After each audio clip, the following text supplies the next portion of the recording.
네, 자, 이 시각 특징적인 종목들도 유망한 종목들 어떤 것들이 있을지 함께 살펴보도록 하겠습니다. 메리츠 종금증권 광화문 금융센터의 신영목 이사 자리하셨습니다. 안녕하세요. 안녕하세요. 네, 반갑습니다. 오랜만에 뵙는 것 같아요. 네, 네, 지난번에 그렇습니다. 또 전화로 연결이 돼가지고 네. 자, 오늘은 또 유망한 종목을 가지고 오셨을 텐데 첫 번째 종목부터 들어보도록 할까요? 네, 바디텍메드입니다. 바디텍메드, 또 진단키트 종목이네요. 네, 일단 기본적으로 이제 실적 부분 말씀드리고 싶고요. 이제 아마 이제 분자진단 쪽, 그러니까 진단키트 쪽은 다들 아시겠지만 2분기를 피크로들 생각하시는 분들이 대부분이시더라고요. 왜냐면 4월에 워낙 많이 나왔기 때문에.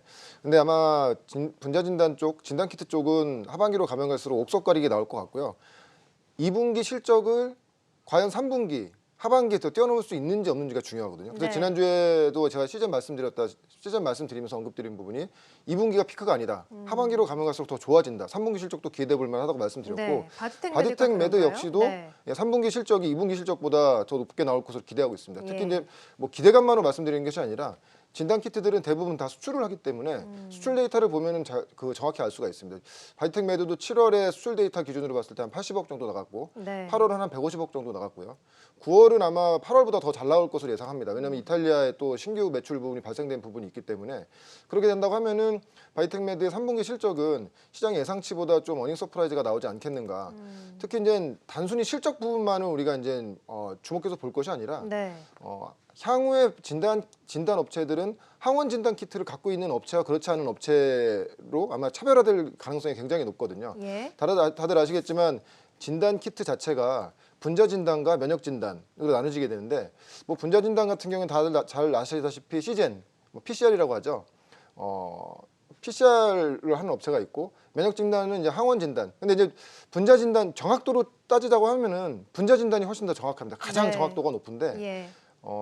이게 좀 단가가 좀 비싸죠. 네. 왜냐하면은 장비가 고가 장비, 그걸 판독해낼 수 있는 고가 장비가 있어야 되고 그것을 또 판독해낼 수 있는 또 그 허가받은 시설이 있어야 되고 그거를 운영할 수 있는 전문 인력이 있어야 되다 항원 보니까 진단은 좀 가격이 좀 쌉니다. 저렴하죠. 그러니까 네. 맞습니다. 그래서 분자 진단 같은 경우에는 뭐 시간도 많이 걸리죠. 네. 6시간에서 하루 정도 걸리는데 항원 진단 같은 경우에는 여러분이 아시는 그런 임신 테스트기 같은 그런 키트로 돼 있고요. 네. 한 15분에서 20분 정도가 지금 시간이 소요되기 때문에 예. 굉장히 좀 간편하죠. 대신에 좀 정확도는 좀 떨어지는 대신에 간편하고 단가가 굉장히 쌉니다. 바이텍메드 같은 경우에도 항원 진단 키트 이미 유럽 인증 받아서 지난달에 이탈리아에 80억 정도 계약건이 체결이 됐거든요. 네. 그게 굉장히 의미 있는 계약건이죠. 왜냐하면 항원 진단으로는 처음으로 이제 이탈리아 계약이 된 것이기 때문에 그렇기 때문에 향후에는 이 항원 진단 키트 시장이 굉장히 커지지 않겠는가. 왜냐하면은 바이텍메드의 주요 매출처가 유럽인데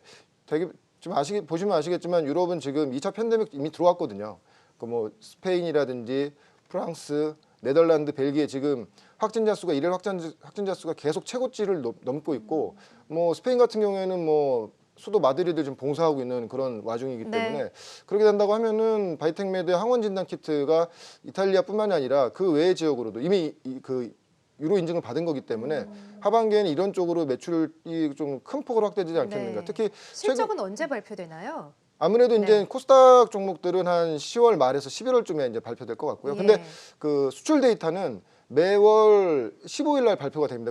그렇기 때문에 이번 달 15일쯤 되면 한 9월 달에 수출 데이터가 좀 간략적으로 나오겠죠. 그렇게 되면 어느 정도 실적 부분을 추정할 수 있는 부분이 있는데 아마 지금 정도 추세라고 한다면 아까도 말씀드렸지만 3분기는 2분기보다 훨씬 좀 2분기를 뛰어넘는 실적 나올 것 같고요. 네. 최근에 유럽에서 얘기 나오고 있는 게 비행기 탈 때 이런 항원 진단 키트를 이용해서 간편 진단을 하자. 왜냐하면 너무 다 봉쇄하니까 그렇군요. 경기가 너무 안 좋아지지 않았습니까? 예. 그런 부분까지도 생각한다고 하면 지금 화면 보시면 아시겠지만 이제 코로나 음성 확인받고 이제 비행기 탄다. 근데 이런 것이 분자 진단으로는 불가능하거든요. 시간이 많이 걸리고 네. 비용이 들다 보니까. 항원 근데 진단 가능하다. 항원 진단 키트 네. 같은 경우는 5달러에서 7달러 정도뿐이 안 하기 때문에 간단하게 이제는 이렇게 검사를 받고 이제 출국을 하는 거죠. 네. 그렇기 때문에 향후에 이런 하반기에는 뭐 기존의 항원 진단 키트뿐만 아니라 콤보 키트, 독감 유행하면 또 그거에 따른 또 수요가 발생되기 때문에 네. 그래서 분자 진단 업체들은 하반기까지도 상당히 내년 상반기까지 굉장히 좋은 흐름 나오지 네. 않겠는가 그렇게 이런 예상하고 종목들은 있습니다. 보니까 지금 4만 원대까지 올랐다가 최근 조정 양상이 좀 있는데 좀 실적 발표를 보고 좀 어느 정도 기간을 두고 접근을 하는 게 좋을까요? 아마 실적 네. 발표가 가장 키포인트인 것 같고요. 예. 그리고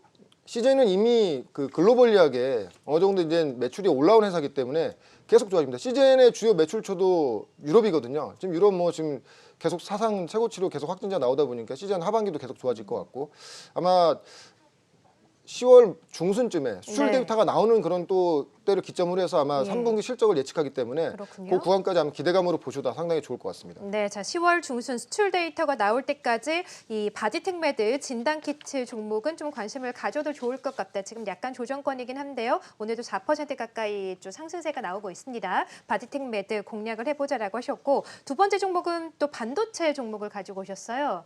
네. 테스입니다. 네. 뭐 요즘 우스갯소리로 테스형이라고 라우나 씨 관련된 네, 뭐그 저도 뭔가 관련들어도, 찾아봤어요. 예. 네, 연관은 없는 거죠? 연관은 없고요. 네, 전혀 없고요. 근데 네. 분명한 것은 예. 우리 이 테스형 꼭 사셔야 되는 종목으로 좀 테스형, 말씀드리고 싶어요. 네. 예. 제가 지난해 과거에 한 3, 4주 전에 유진테크 말씀드리면서 하반기에는 반도체 장비 쪽 꼭 보셔야 된다고 말씀드리는 가장 큰 이유가 아마 그 내년 상반기부터 삼성의 그 낸드 쪽, 메모리 쪽 그리고 뭐 팹리스를 제외한 어떤 뭐 파운드리 쪽도 대규모 투자가 진행될 예정으로 있고요. 특히 지금 시한 2기 같은 경우에는 FFU 턴온이 이미 마무리된 상태입니다. 그게 무슨 얘기냐면은 반도체 전공정 장비가 들어가기 전에 클린룸 시설이라든지 모든 세팅이 돼 있는 상태거든요. 장비만 들어가면 돼요. 그렇기 때문에 그런 거에 대한 발주가 좀 나올 것으로 예상하고 있고, 그래서 실질적으로 지금 보면은 유진테크도 그렇지만은 이 반도체 장비 업체들 그 계약건이 슬슬 나오고 있습니다. 네. 그렇게 된다고 하면은 지금부터는 좀 테스는 랜드 쪽 대장주기 때문에 과거에 반도체 사이클 16년도, 17년도 왔을 때 테스가 10,000원 했던 주가가 40,000원까지 갔거든요. 네. 그럼 이번에 또 올해 조정 반도체 좀 많이 받았네요. 많이 받았죠. 네. 왜냐하면 이제 이 사이클을 타는 업종이다 보니까. 근데 올해는 코로나로 인해서 신규 설비 투자가 지연됐죠. 근데 아시겠지만 그 향후에 올 어떤 설비 투자 같은 것들이 많이 밀려있는 상태이기 때문에 내년도에 아마 올해 병목 현상이 내년으로 이제 이어간다고 하면은 생각보다 그 기존에 우리가 생각했던 것보다도 좀 큰 폭의 어떤 수주권이 나오지 않겠는가. 그렇게 되면은 좀 테스 같은 대장주는 꼭 보셔야 된다고 보고 있고, 특히 이제 테스를 또 좋게 보는 가장 큰 이유가 올해 주가가 오른 게 전혀 없습니다. 네. 아마 그래서 양도차익 이슈에 대해서 많이들 불안해하시는 분들 많은데 이쪽 섹터 자체는 오른 것이 없기 때문에 양도차익 이슈에 대해서 그만큼 좀 유리할 수가 있고요. 특히 최근에 테스의 어떤 기간 수급 상황을 보면 기관이 지금 계속 사모으고 있거든요.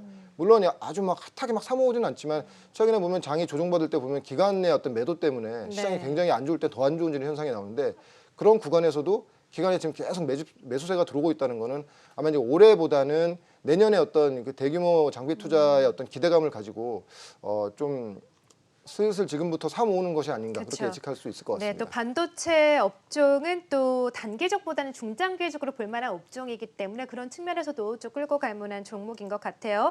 자, 오늘 두 종목 소개해 주셨습니다. 테스 그리고 진단키트 업체 바디텍 매트까지 공략을 해보자나 말씀하셨네요. 지금까지 신영목 이사였습니다. 고맙습니다. 고맙습니다.